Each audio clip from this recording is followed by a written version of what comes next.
Magandang gabi po sa ating lahat and nagagalak po kami na i-welcome po ang bawat isa sa ating OPM. So kanina po binasa po natin ang Mark chapter 8 and this night we will be hearing an exhortation po from verses 22 to 26. So samahan niyo po ako na basahin ang ating text sa gabing ito po.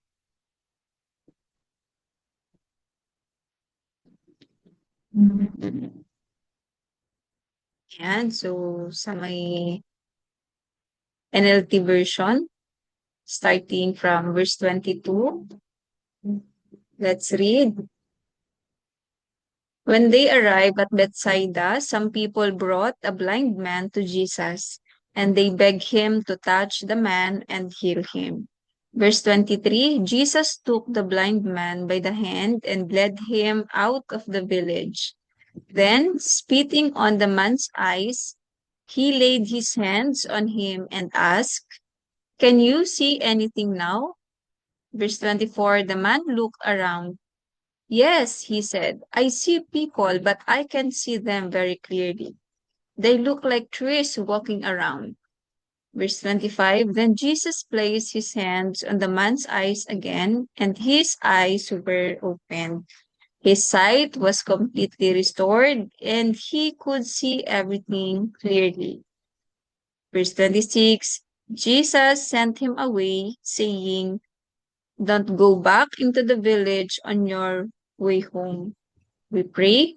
Father in heaven, we thank you for this opportunity to be able to hear your message, your voice again, Lord.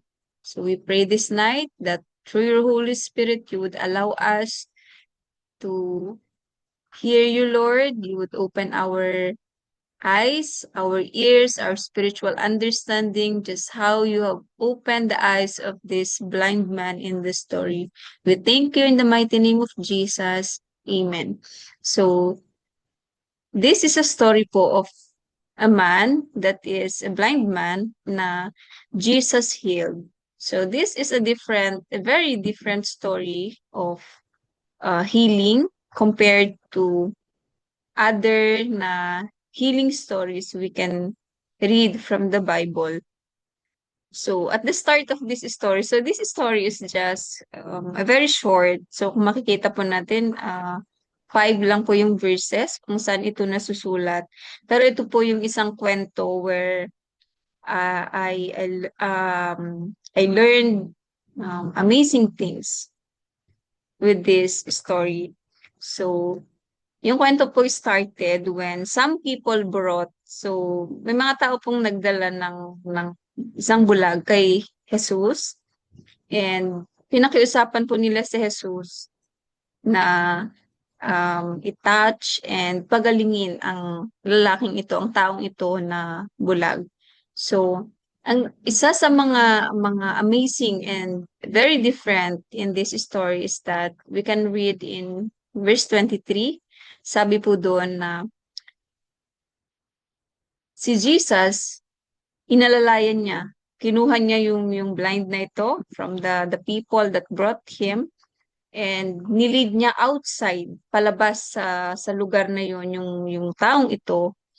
And then, sa kanya ginawa yung healing process. So, contrary po sa ibang kwento, which is we can read na there were instant healing or the healing process took place kung saan niya na-meet yung mga taong nangangailangan ng healing. But in this story, he has to lead this blind man outside the village. And take note po na the man was blind. So, he has to lead the man out of that village. And the next was the process of healing. And in this story also, we would see that it was not a one-time process. It was not an instant healing, but it was a gradual, progressive healing.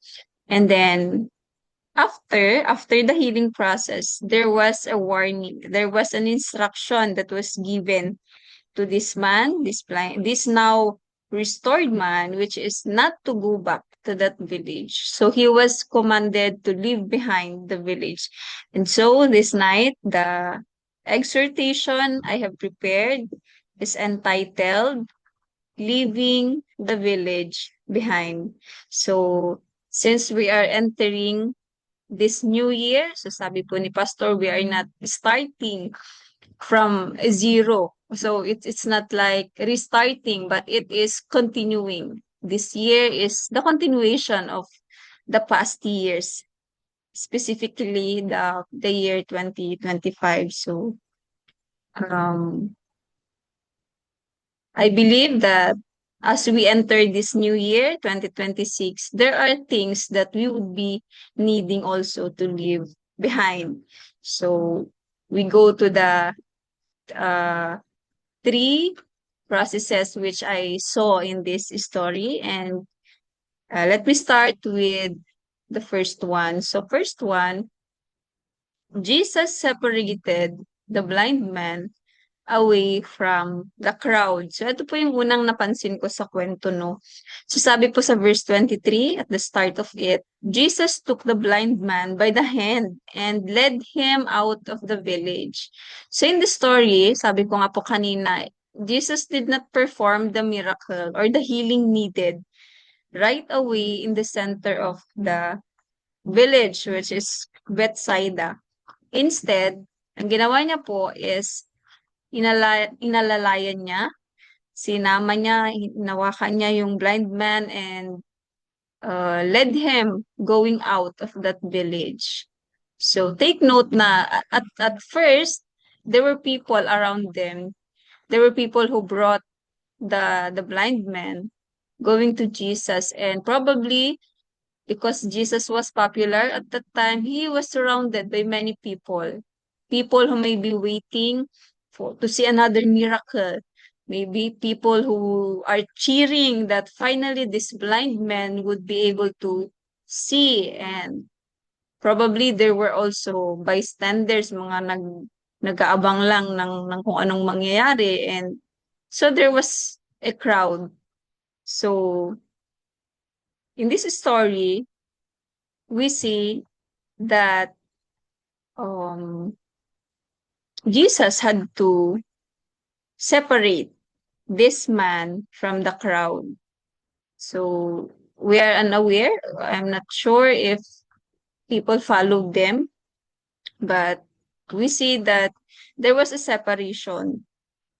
There needs to be a separation in this case. So although the blind man was accompanied by people, but before the healing process, his healing process took place, he has to be separated by Jesus first from the crowd. So when we say separation, so at times it talks about um, being detached or ending of relationships, being away from other things, from other people. And this has to take place in the life of this blind man. So it has to be connected also from the noise. Because kung naranasan nyo pong mapunta sa lugar kung saan surrounded po kayo ng crowd, maingay po yun. So probably this process also is needed so that Jesus can talk, can speak, and he is to be heard by this man because this man cannot see him.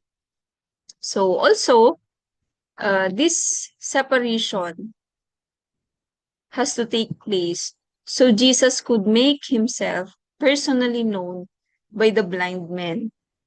So possibly napapakinggan na din po ng blind man na ito, ang balibalita tungkol kay Jesus. But in this manner, I believe that Jesus wanted himself to be known by this man before he performed the healing that this man needed. So next would be number 2, Jesus restored the blind man's sight. So in verses 23 to 25, we can read po the crosses on which Jesus, he spit on the spot on the man's eyes. So, and then he laid his hands on him, and then sa kanya po tinanong kung nakakakita ka na ba?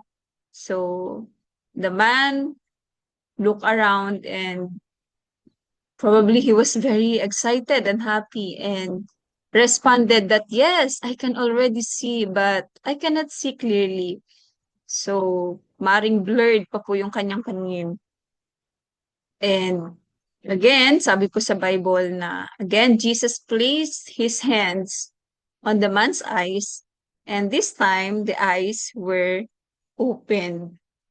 So, kanina, nakakita po siya pero hindi pa po pala open yung kanyang eyes. But this time, his sight was completely restored and he could now see clearly. So, there was a restoration of his sight. So, this story also is a unique na healing story because it took a two process or two stage of healing, which is the first and the second touch. And by this story, Jesus reveals that spiritual clarity is often a progressive journey. So, dun sa first touch, so, nakakita naman po yung blind, but it was a blurry vision. And then the second touch, doon na po siya nakakita. So, in this, we can see that Jesus remains patient. So, he touches the man again until his sight is restored to 20/20 clarity. And then, the third would be Jesus commanded the restored man to leave the village behind. So this is one of the very significant part of the story which I have noted na sabi po sa verse 26, dun po yung ito po yung ending nung um, kwento na to na nasulat po sa Mark chapter 8. Jesus sent him away, saying, so there was an instruction, and it was a strict instruction saying, don't go back into the village on your way home. So, makikita po natin dito that Jesus was very intentional concerning the village. There must be something about the village that is connected to the restoration of that person. So, pwede po nating ma-imagine na sa village na yon, dun po siya nagkaroon ng circle of friends, possibly. Dun po sa village na yon, he was known as a blind man.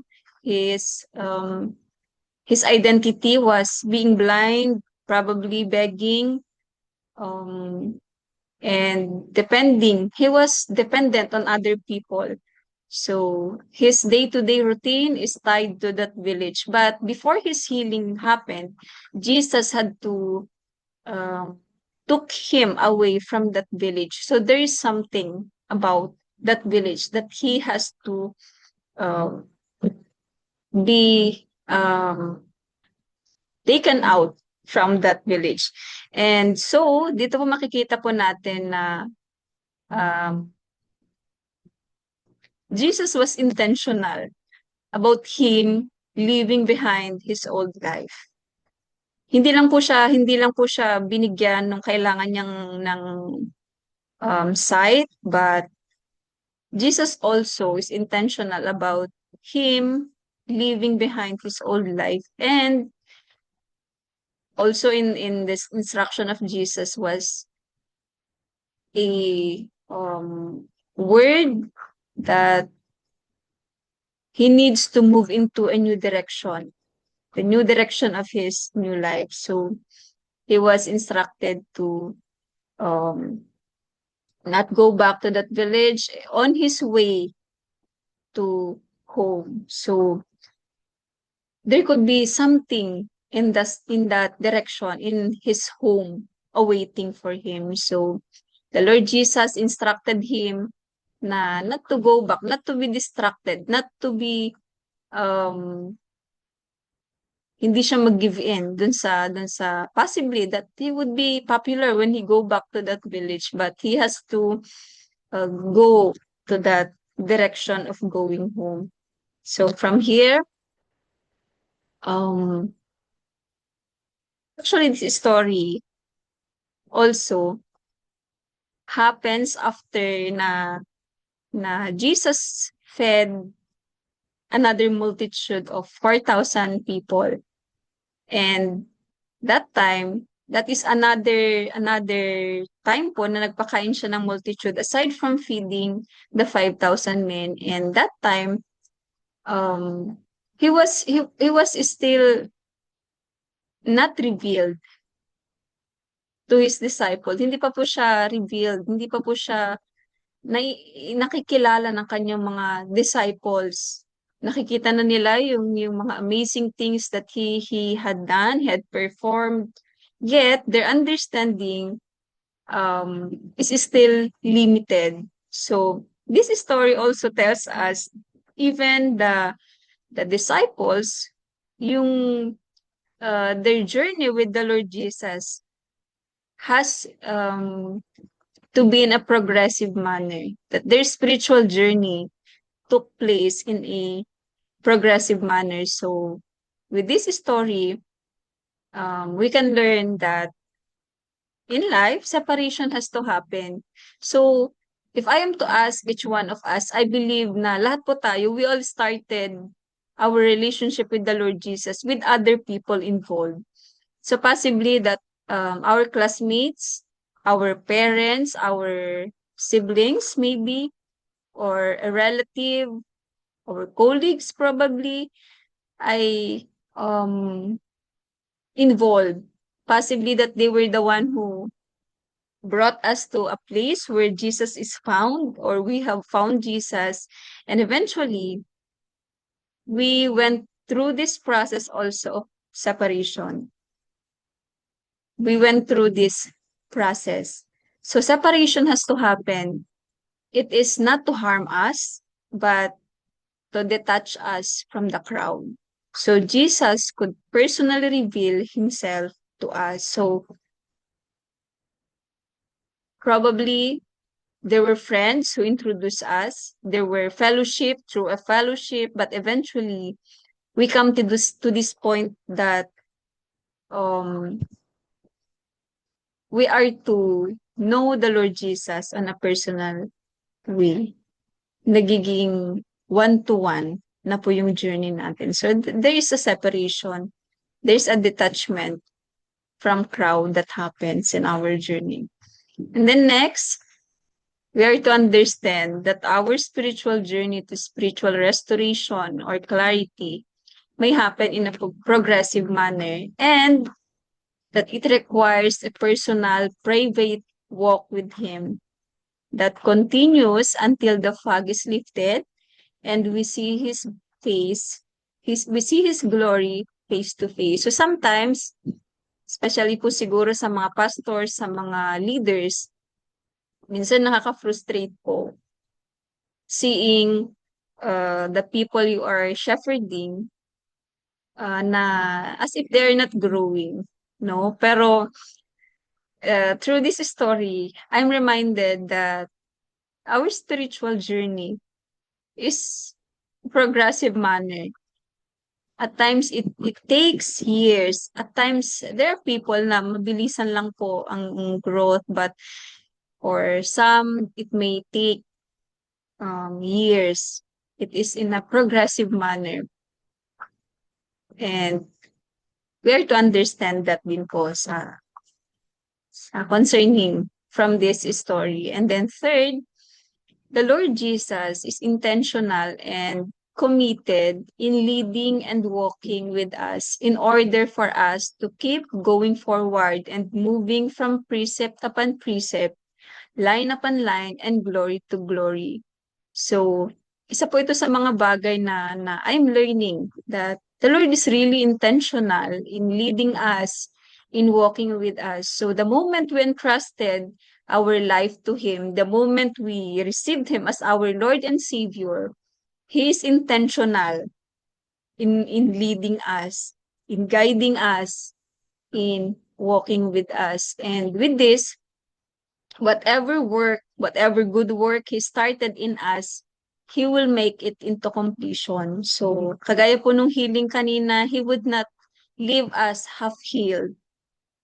It may take us second, third, fourth touch, and touch, but He would surely make every work, every good work He started into completion. Thus, for us to continue moving with Him, there may be also things, habits, people, not only bad people, but also good people, good relations, which He would need to require us to leave behind. Why? Because we are to move forward with Him.